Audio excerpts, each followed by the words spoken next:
My bill aims to start an open, honest, and thoughtful dialogue amongst stakeholders on how to best protect the public's health, safety, and environmental resources against the inherent risks of hydraulic fracturing, commonly referred to as fracking. Fracking is the injection of large quantities of chemical-laced water into wells under high pressure with the intention of causing geological changes that, if successful, release oil or gas. It also involves the redischarge of toxic water into other underground areas after it's pumped out of the area of the original fracking. Advances in technology have caused exponential increases in its use in California and other places in the United States. Public and scientific concerns have likewise increased exponentially, yet regulatory oversight lags behind, and there are, in fact, no regulations in California. Opponents claim that fracking is a completely safe process, and as we just heard a few moments ago, has occurred hundreds of thousands of times without incident, but also, I would point out, without monitoring. And a lack of incidents is simply not borne out by the facts. Like all oil and gas extraction activities, fracking poses significant public health and safety and environmental risks. Recall the Exxon Valdez, Deepwater Horizon, and other disasters. In each of these non-fracking cases, the oil and gas industry had opined that their activities were safe and that the regulatory environment was overly cumbersome.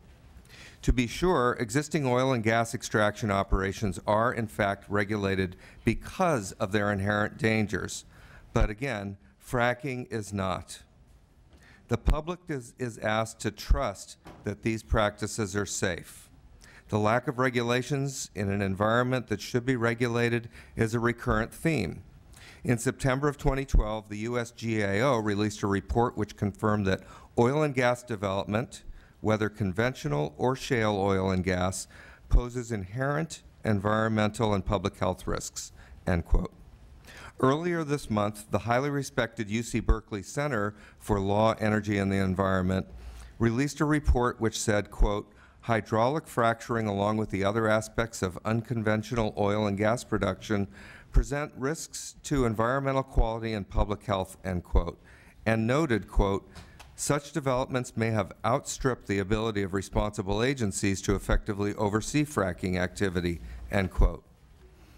Now, I understand the potential for an economic windfall from fracking, but even a report from the University of Southern California, a report that touted the potential economic benefits of fracking in the Monterey Shale, raised concerns about the potential environmental consequences, raising the specter that, quote, that more widely spread usage of the associated extraction technologies could wind up doing more harm than good, end quote.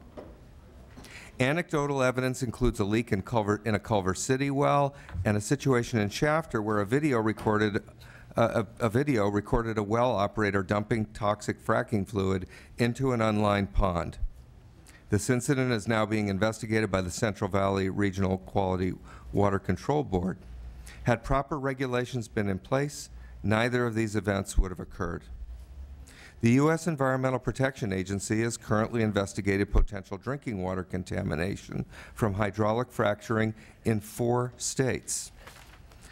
All of this is not to say that under the right conditions, oversight and regulatory enforcement that fracking cannot be done safely or without harm to the public. But to do so, we must identify the risks and assure the public that we are doing everything in our control to protect them. And to date, the state has failed to do that. Despite the inherent risks acknowledged by virtually every report, despite the documented problems and investigation occurring throughout the country, our agency, DOGGR, has not expressed significant concern and has moved at a glacial pace on regulations. With a moratorium in place, it is fully expected that the pace of regulation will speed up, as well it should. The proposed moratorium will provide an opportunity to pause and initiate a process that incentivizes all stakeholders to come together to thoughtfully and comprehensively develop the appropriate laws and regulations needed to protect public health and safety and to address the other inherent environmental risks.